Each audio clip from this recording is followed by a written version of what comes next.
O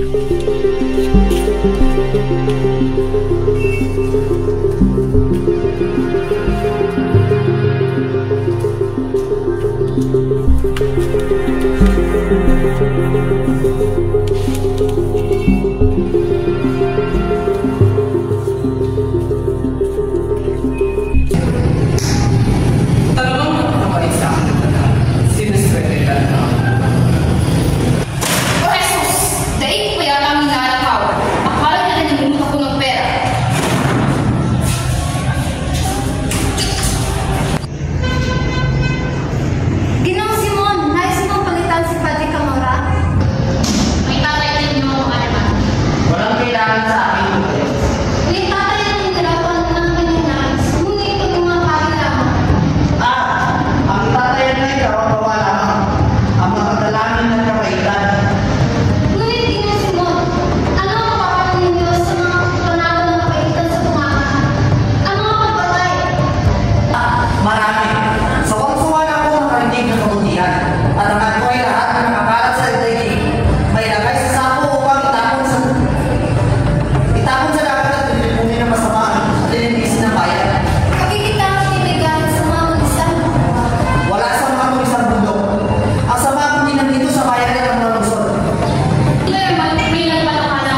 Dalawang paraan lamang ang sinabi sa akin ni Padre Alvin.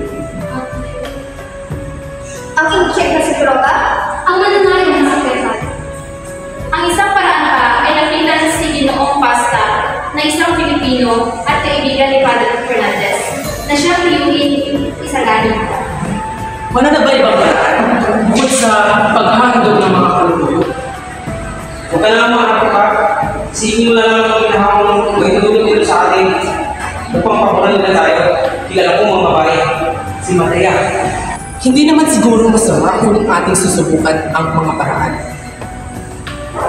Kukusapin ko si Ginoong Pasta, ngunit kung hindi ako palaring magtagumpay, tsaka natin gawan ng ibang paraan.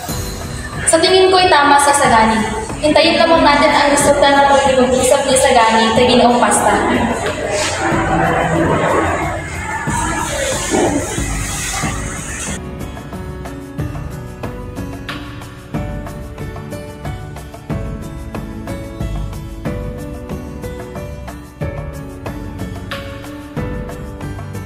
Kain ng mga panukala. Pagpapuloy ka, Isagani. Ang sarap palangin ng ama. Maayos naman po. Bakit may maayos? Kami po ay natito. Ano yun? Napalit po ako para makiusap po sa inyo na mamagitan sa akin. Ayokong makialam sa mga ganyang usapan. Totoong nangunguna ako sa pag-ibig sa lupaing sinilangan at naghahanda ng pag-unlad. Ngunit di ganoon kadaling sundin. Hindi po namin ninanais na malagay kayo sa kagipitan at kahit kakunti lamang po ang aking nalalaman sa mga batas at mga pagkasyon. Kahang magsubukan, ngunit pagpaumanhin mo, ngunit ako hindi pa rin tumatayag. Lagi pong sa akin sinasabi ng aking ama na ang lahat ng ibang katulad ko ng sarili, ito hindi para sa aking sarili, hindi para sa iyo. Hindi mo alam ang iyong mga sinasabi. Kapag nakaroon na ako ng ibang katulad sa inyo at ngayon sa aking nakaraan at nakita ang mga naway ako'y para sa akin lamang. Mawalang galing na po, mauuna na po ako.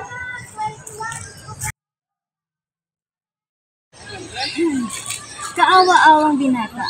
Kung ang lahat sana'y nag-iisip at kumikilos katulad niya.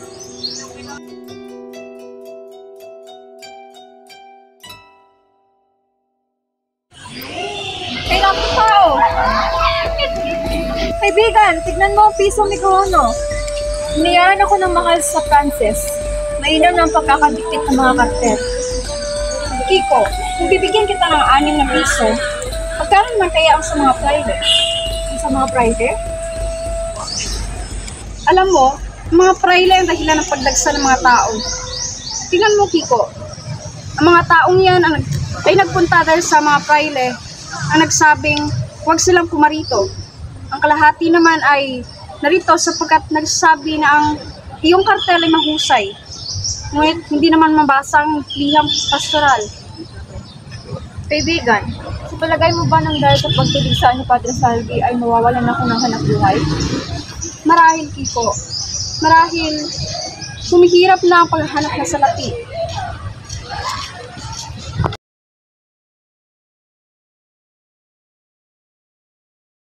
Ano ba yan? Mag-i-shop na ng gabi. Wala pa rin ang kape ng hiniran. Buksan na mga tabi. Magkagalit kaya ako hindi nagagawa. Saan sila nito?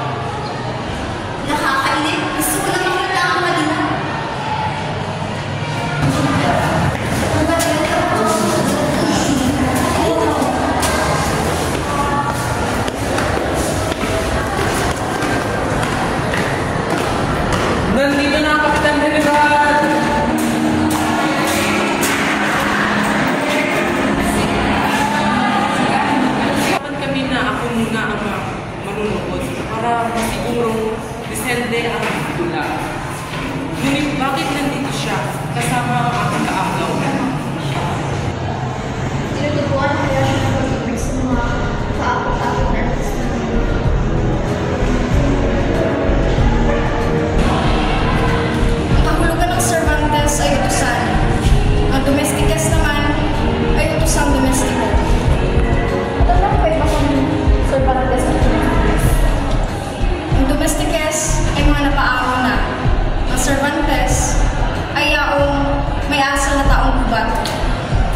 Ano na ang lagay ng may sakit?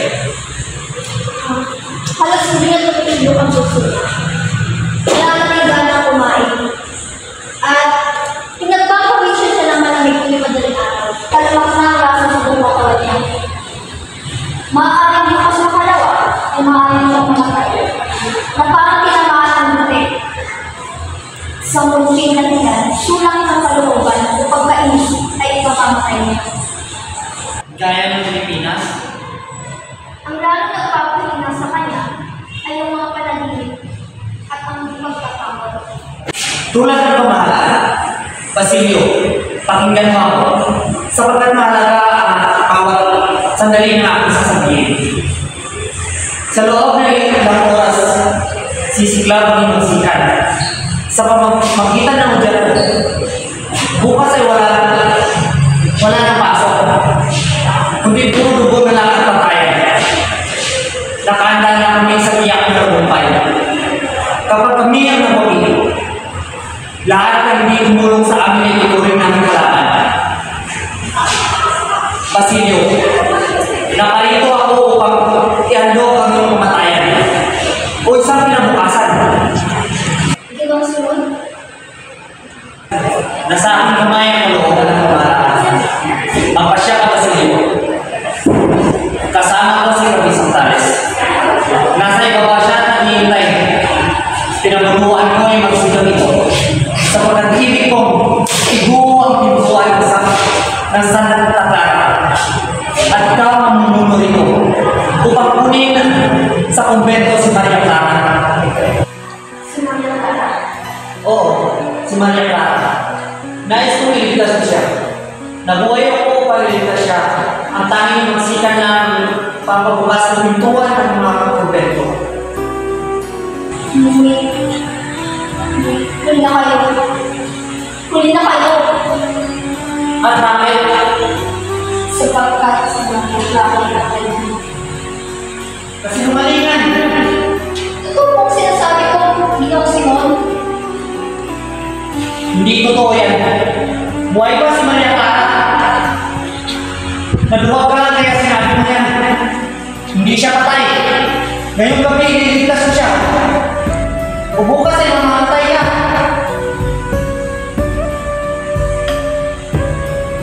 Ikaw niya, hindi sabi na patungkol kayo.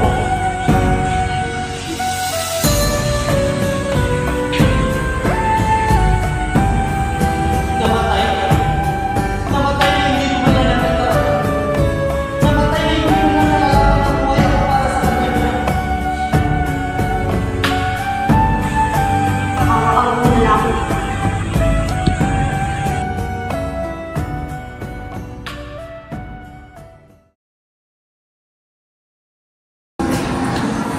Darating kaya siya?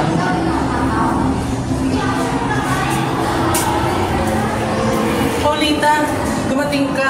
Magandang umaga po. Ikaw, may nalalaman ka ba kung saan nagtatago kong diborsyo? Hindi ko po alam. Di bali na, alis na muna ako. Pupunta ako sa aking magpapangasawa. Nakapabiglang na dito ka. Ikaw ang nakikipagtipan sa akin. Paano di? Hindi mo na ako pinansin. Ayaw ko mamatay. Pabalik sa mga nakakaapong na artista. Masaya ang atensyon ko at ang ideyang pumunta ka kahit hindi pinag-usapan na tayo. Pinigil ka nga ako na alis sa punta. Mayroon sa pag-asa. Naniniwala ako na madali lamang dahil patuloy kami sa pagtsatsaga at pagbabayan niyo na ang dating wala ay kaginawakan. Paano kung wala kayo mapakala? Kung walang mapapala ang aming pagsisikap, mapalad ako mamamatay sa iyong mga mata. Paulita, halika na. Baka ikaw ay sa panita.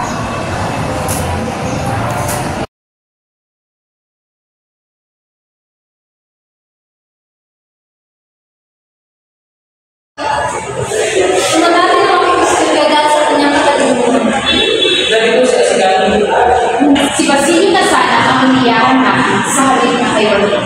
Sana isin natin siya upang magsabi ng mga lihim. Mga halagang lihim, mga lihim na pangyayari na ukol sa nawawalang mo.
Padre Camora ay isa ng barangay at nagkulay sa kanila.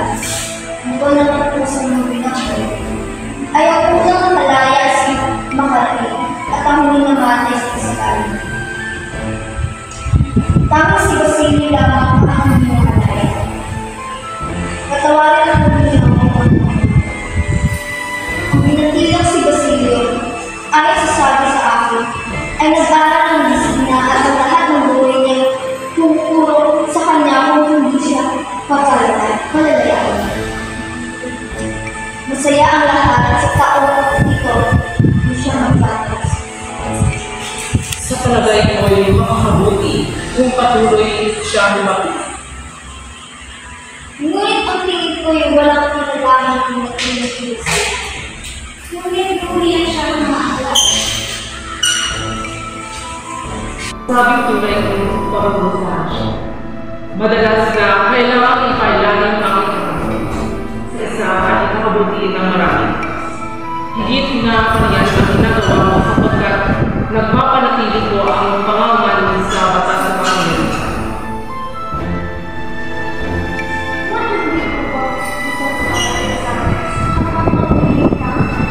Wala akong dapat matakot. Nagkapangyarihan akong humahakot ayon sa sariling kapangsiyan. Hindi ako maaaring sasagasdan ng isang kanila sa pagkukuha.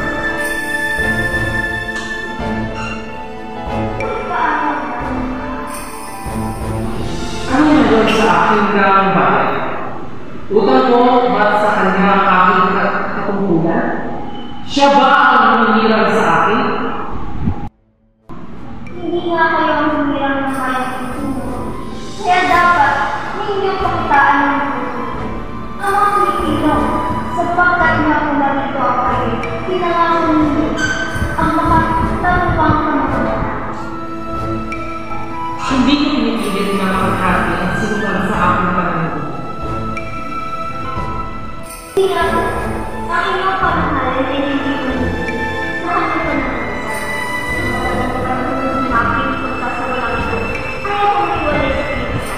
ang walang milyong mga mayamang sinulit at matiisin na namumuhay sa walang pag-asa at kabubuan.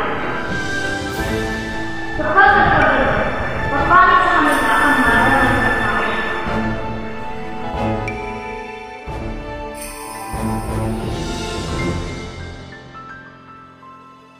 Balitaan niyo kung tungkol sa pili.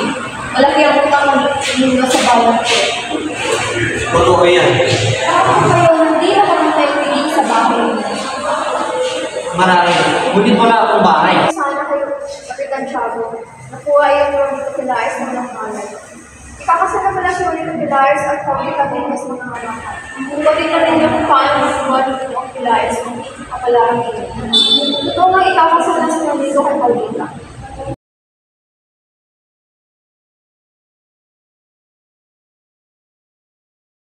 Kapag dumating ang isang nagngangalang Basilio, patuloyin siya agad. Susunod, Ginoo.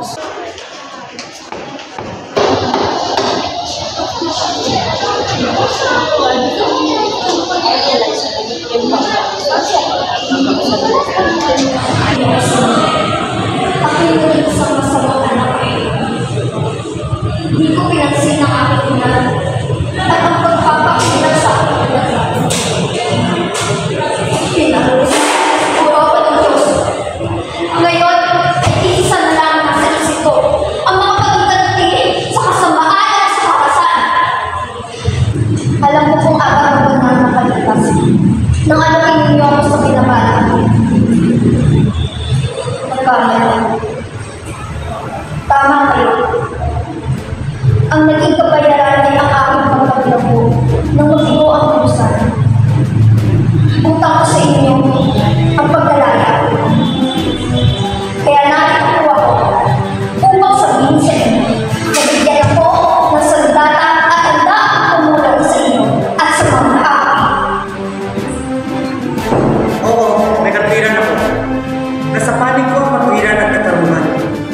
Sapagkat ang pinagtatanggol ko ay ang mga kamakanan ng mga anak. Salamat mo na. Salamat. Pinahoy mo ang aking pag-agang at pagdadalaw ng isip. Ngayong gabi, magdadaraos ng pigil. Ang kampanya ito ang lalagay sa gitna ng Diyos na inasadyang pangkakagawa kung sino man ang usang lalapit sa mensahe ng ito. Kung ganoon, ay hindi nila kailangan ng ito. Hindi. Ikaw ang mumulong sa mga tao kahit na ng lumaban. Lahat? Oo, lahat. Lahat ng mga Indo, mistiso, Injik at Kastila, na dapat nabuhay ng lahat. Ang mga aming tuwag na bumarami ng mga anak na usapos. Natatakot ka ba? Hindi ako natakot. Pagkat isang ayon na ako.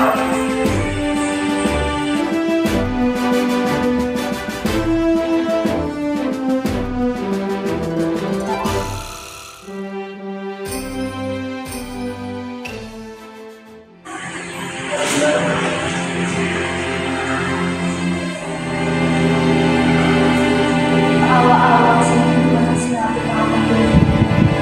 Kung maraming hindi ako namulan, ay nagpakasal na rin kami at yalag na ako magkakamot. Sa wakas, ay ikakasal na ang aking anak. Salamat na lamang sa salaping pinahirap sa akin ni Simon at nagawa kong bilhin ng kalahating halaga ang bahay nito. Kapitan Tiago! Ikapito ng gabi nang magsimulang dumating ang mga paanyaya sa selebrasyon ng kasalan ni Paulita Gomez, ang pamangkin ni Doña Victorina at ni Juanito na anak ni Don Timoteo Penaez. Buenas noches! Buenas noches! Tuloy ka! Maraming salamat. Buenas noches! Buenas noches! Tuloy ka! Salamat!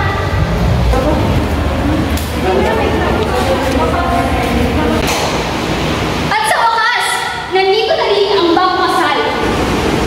Muy bien, papá. Esperar. Tu hijo? Y será el hombre ahora, no hijo.